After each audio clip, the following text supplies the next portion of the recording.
जय हिंद। पिछले 2 वीडियो में हमने पार्टिकल्स ऑफ मैटर की 4 अलग अलग प्रॉपर्टी के ऊपर बात करा था।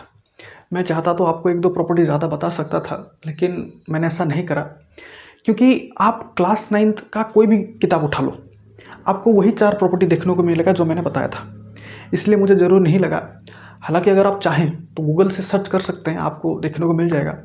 जैसे कि टेम्परेचर एक प्रॉपर्टी हो जाती है, मास ऑफ पार्टिकल एक प्रॉपर्टी हो जाती है, स्पीड ऑफ पार्टिकल भी एक तरह की प्रॉपर्टी हो जाती है, वगैरह वगैरह।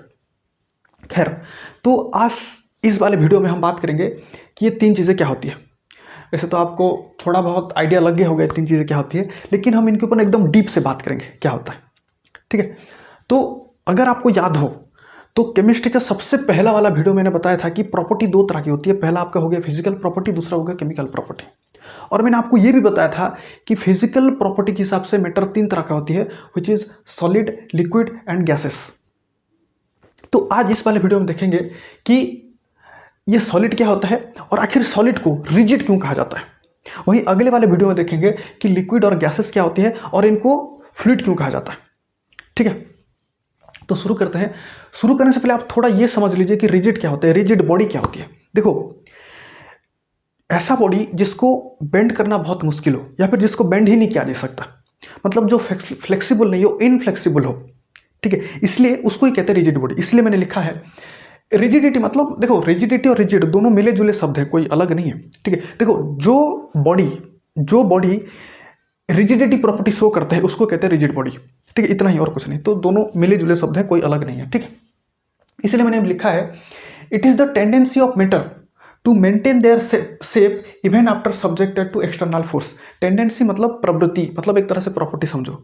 ये मैटर की एक प्रवृत्ति होती है, प्रॉपर्टी होती है कि उसको कोई एक्सटर्नल फोर्स, कोई बाहरी बल लगने के बाद भी, बाहरी मतलब एक्सटर्नल, सब्जेक्टेड मतलब लगना, तो कोई बाहरी बल लगने के बाद भी वो अपना शेप को मेंटेन करता है, बरकरार रखता है, उसको ही कहते हैं रिजिडिटी।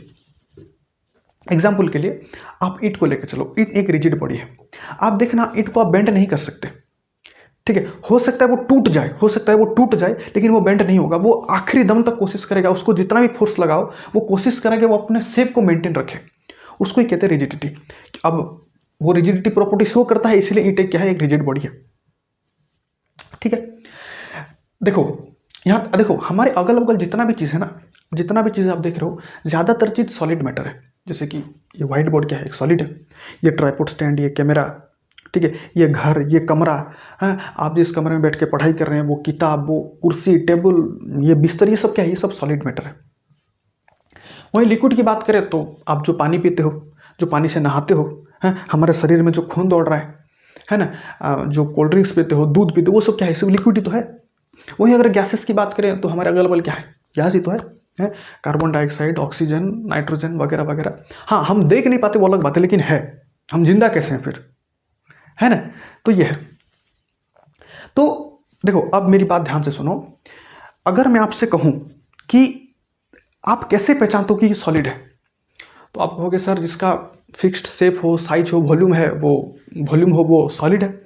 मैं कहता हूं हो सकता है, लेकिन ये नहीं हो सकता। मतलब ये नहीं है, कुछ और है। मतलब आप जो कह रहे हो ना, ये 3 चीजें की वजह से वो सॉलिड है, नहीं, ये 3 चीजें ना कहीं और से आया है। मतलब कोई और है जिसकी वजह से ये 3 चीजें आया है। मतलब एक तरह से कहे ना, ये जो 3 प्रॉपर्टी आपने बताया ना, ये किसी और की वजह से आया है। मतलब एक तरह से ये एक्सट्रिंसिक प्रॉपर्टी है। एक्सट्रिंसिक प्रॉपर्टी मतलब जो डिपेंडेंट हो किसी और के ऊपर, उसको कहते हैं एक्सट्रिंसिक प्रॉपर्टी। जैसे मेरी बात सुनो, देखो, अच्छा ये क्या है, ये एक सॉलिड है ना। अब जब मैं इसको दबा रहा हूं, ये दब नहीं रहा। दो बातें फिजिक्स के हिसाब से, जब मैं इसको दबा रहा हूं, इसके ऊपर एक फोर्स लगा रहा हूं, तो जितना फोर्स मैं इसके ऊपर लगा रहा हूं, उतना फोर्स ये मार्कर मेरे ऊपर लगा रहा होगा। तो इक्वल एंड ऑपोजिट होने की वजह से फोर्स 0 होगा, ये दबा नहीं, according to Newton's third law, आप सबको पता होगा। वही हम केमिस्ट्री के हिसाब से देखें तो ये जो मैटर है ना, ये मैटर ही तो है। इसके अंदर जो पार्टिकल है वो बहुत पास है, बहुत क्लोजली पैक्ड है, बहुत ठूस के भरा हुआ है। वो अपना पोजीशन चेंज नहीं करते, वो एक फिक्स्ड पोजीशन में बैठे हुए हैं। इसलिए आप दबाने पर भी वो दबने से रहा। भाई, आप जब दबाते हो, कोई चीज़ सरकेगा तब तो आप अंदर जाओगे, मतलब आपका वो चीज़ दबेगा। आप देखना, पानी के अंदर जब हाथ डालो, आप पानी के अंदर आसानी से हाथ डाल सकते हो। क्यों? क्योंकि पानी क्या है, लिक्विड है, वो भी एक तरह का मैटर है। तो उसके अंदर जो पार्टिकल है ना वो अपने पोजीशन मतलब वो लूजली पैक होते हैं, वो अपना पोजीशन चेंज कर सकते हैं, मूव कर सकते हैं, इसीलिए आप जब हाथ डालते हो ना अंदर चला जाता है। कहना ये चाहता हूं जितने भी सॉलिड होते हैं उनके अंदर जो पार्टिकल होते हैं ना वो बहुत क्लोजली पैक होते हैं, बहुत ज़्यादा क्लोजली पैक होते हैं, एकदम ठूस ठूस के भरे हुए होते हैं। पहला इसको याद रखो। दूसरा, आपको मैंने पिछला वाला वीडियो में बताया था कि मैटर कोई सा भी हो, चाहे वो सॉलिड हो, लिक्विड हो, गैसेस हो, उनके अंदर जो पार्टिकल होंगे वो हमेशा हमेशा एक दूसरे के ऊपर एक तरह के फोर्स लगा रहे होते हैं, उसको कहते हैं कोहेसिव फोर्स। ठीक है, मैंने पिछले वाला वीडियो में बताया था the force of attraction between two particles in a matter is called cohesive force या फिर कोहेशन। और मैंने आपको यह भी बोला था कि ये फोर्स ऑफ अट्रैक्शन सबसे तगड़ा किस में होता है? सॉलिड में होता है, उसके बाद उससे थोड़ा कम लिक्विड और सबसे कम किस में होता है? गैसेस में होता है। आप इतना याद रखो, सबसे तगड़ा फिलहाल के लिए सबसे तगड़ा जो फोर्स ऑफ अट्रैक्शन किस में रहता है? सॉलिड में रहता है। इसी कारण के चलते आप जब दबाते हो ना, इतने स्ट्रॉन्ग फोर्स ऑफ अट्रैक्शन है और इतने क्लोजली पैक है कि भाई आप जब दबा रहे हो तो वो फोर्स ऑफ अट्रैक्शन इतना तगड़ा है कि वो दबने के लिए आपको मौका ही नहीं देते, मतलब वो सरकने का मौका नहीं देते पार्टिकल्स, तो कहां से दबेगा? ठीक है, इसी दो चीजों के चलते ना बाकी सारे प्रॉपर्टी आई है एक तरह से। इसीलिए मैंने कहा कि जो शेप, साइज, वॉल्यूम है ना, ये तो एक्सट्रिंसिक प्रॉपर्टी मतलब डिपेंडेंट है किनके ऊपर? इन दोनों के ऊपर। ये दोनों ऐसा प्रॉपर्टी मतलब सॉलिड के पास ये दो फंडामेंटल प्रॉपर्टी होती है, इसीलिए मतलब बाकी सारे जो प्रॉपर्टी है मतलब इससे निकला है एक तरह से, मैं कहना चाहता हूं। ठीक है, अब मैं प्रॉपर्टी पर गाऊं। ठीक है, देखो अगर आपको समझ में आना ना और एक बार देख लीजिए, समझ में आ जाएगा। ठीक है, तो सबसे पहला प्रॉपर्टी बोलता है solid have fixed shape, size and volume. मतलब जितने भी सॉलिड होते हैं उनका एक फिक्स्ड शेप होता है, फिक्स्ड साइज होता है, फिक्स्ड वॉल्यूम होता है। जैसे कि देखो, अच्छा ये क्या है? ये सॉलिड तो है। आप इसको देखकर कह सकते हो कि उसका जो शेप है वो सिलेंड्रिकल का है, कह सकते हो। आप कह सकते हो इसका साइज बड़ा है, छोटा है, आप कह सकते हो। आप वॉल्यूम भी कह सकते हो कि ये एक लीटर का है कि 2 लीटर का, 3 लीटर कह सकते हो। जैसे कि 1 लीटर का है, आप कह सकते हो। आप कैसे मालूम पड़ा? आपको कैसे मालूम पड़ा ये? क्योंकि जो सॉलिड होते हैं और उनके जो पार्टिकल होते हैं ना वो बहुत, सबसे पहले इतने क्लोजली पैक होते हैं और इतने स्ट्रॉन्ग ऑफ फोर्स अट्रैक्शन रहता है ना, वो अपना जगह नहीं छोड़ते। अब जगह नहीं छोड़ेगा तो उससे मिलकर जो, उस पार्टिकल से मिलकर जो चीज बना होगा उसका फिक्स शेप, साइज होगा कि नहीं मुझे बताओ। अब खुद से दिमाग लगाओ जरा। तो ये दोनों प्रॉपर्टी के चलते ये प्रॉपर्टी आया सबसे पहला, यहां तक समझे। दूसरा, particles can vibrate but can't move. इसको थोड़ा ध्यान से समझो। देखो सबसे पहली बात, वाइब्रेट मतलब क्या है समझो। देखो वाइब्रेट मतलब अपनी जगह में रहकर आगे पीछे होना, उसको कहते हैं वाइब्रेट। वही मूव की मतलब एक जगह से दूसरी जगह जाना। मूव करने के लिए जगह चाहिए आपको। अगर हम सॉलिड की बात करें तो इसके जो पार्टिकल इतने क्लोजली पैक होते हैं तो जगह नहीं होता है भाई मूव करने के लिए, तो कहां से मूव करेंगे? दूसरा, फोर्स ऑफ अट्रैक्शन उनको बांध के रखा है। ठीक है, तो अगर हम सॉलिड की बात करें तो वहां पे मूव नहीं हो सकता, वहां पे आप मूव तो पॉसिबल ही नहीं है। वहां पे पार्टिकल्स वाइब्रेट करते हैं, अपनी जगह में रहकर आगे पीछे होते हैं। हाँ, लेकिन जब आप हीट देते हो तो टेम्परेचर बढ़ेगा। तो जब आप हीट देते हो ना, टेम्परेचर बढ़ता है तो जो पार्टिकल्स की वाइब्रेशन होती है वो तेज हो जाती है, लेकिन वो मूव नहीं करेंगे।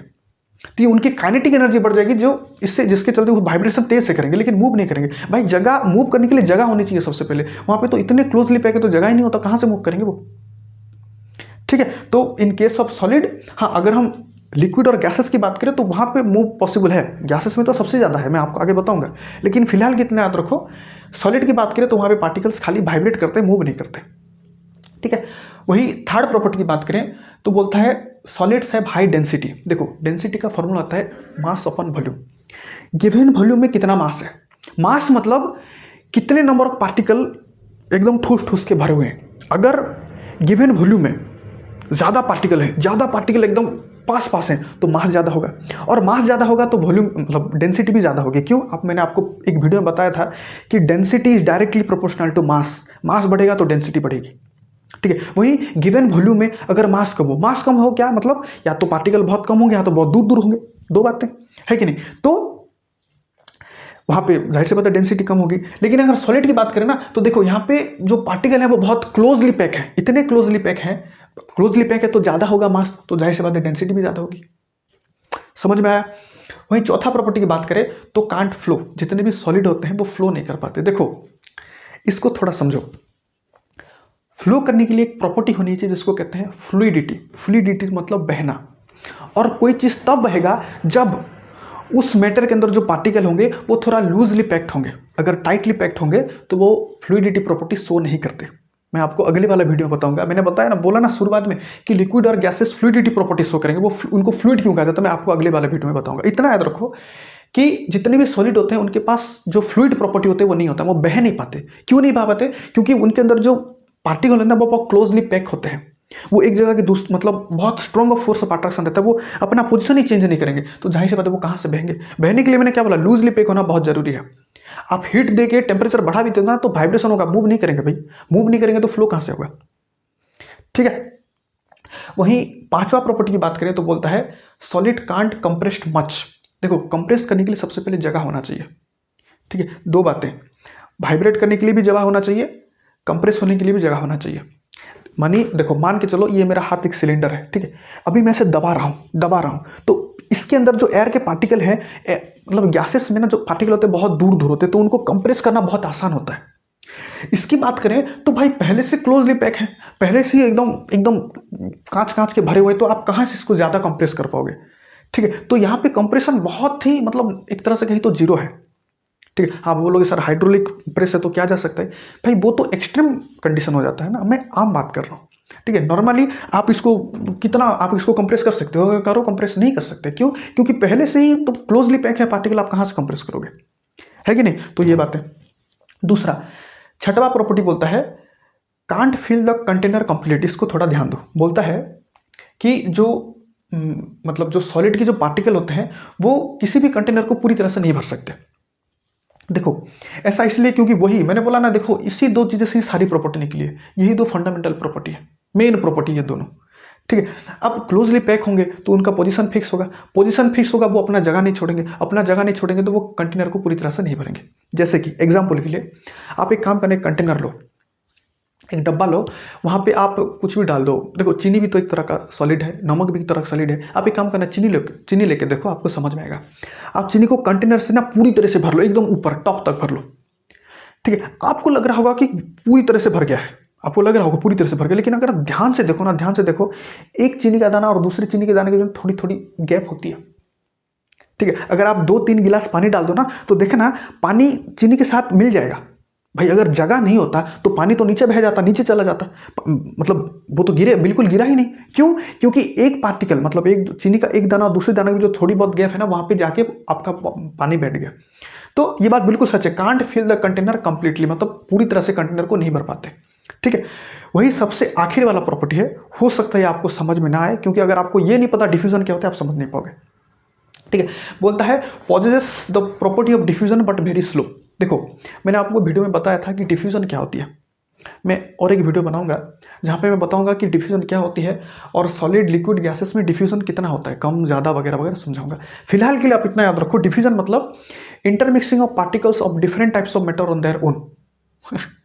मतलब जो पार्टिकल होती है डिफरेंट मैटर के जो पार्टिकल होते हैं, अगर वो खुद से मिल जाने की उनके पास वो कैपेबिलिटी है, उसको कहते हैं डिफ्यूजन।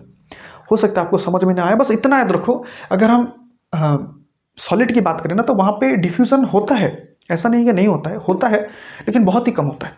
मतलब अगर हम लिक्विड गैस की बात करें तो वहाँ पर डिफ्यूजन आपको दिखने लग जाता है कि हाँ देखो डिफ्यूजन हो रहा है, लेकिन इसकी बात करें तो वहाँ पे डिफ्यूजन दिखाई नहीं देता, मतलब इतना स्लो प्रोसेस होता है, आपको दिखाई नहीं देता। ठीक है, देखो आप कोई भी किताब उठा लो, आपको ज़्यादा से ज़्यादा 4-5 ही प्रॉपर्टी देखने को मिलेगा, मैंने 7 प्रॉपर्टी बता दिया। ठीक है, तो हो सकता है आपको एग्जाम में पूछ दे write the properties of solid liquid and gases, 5 number का पूछ ले।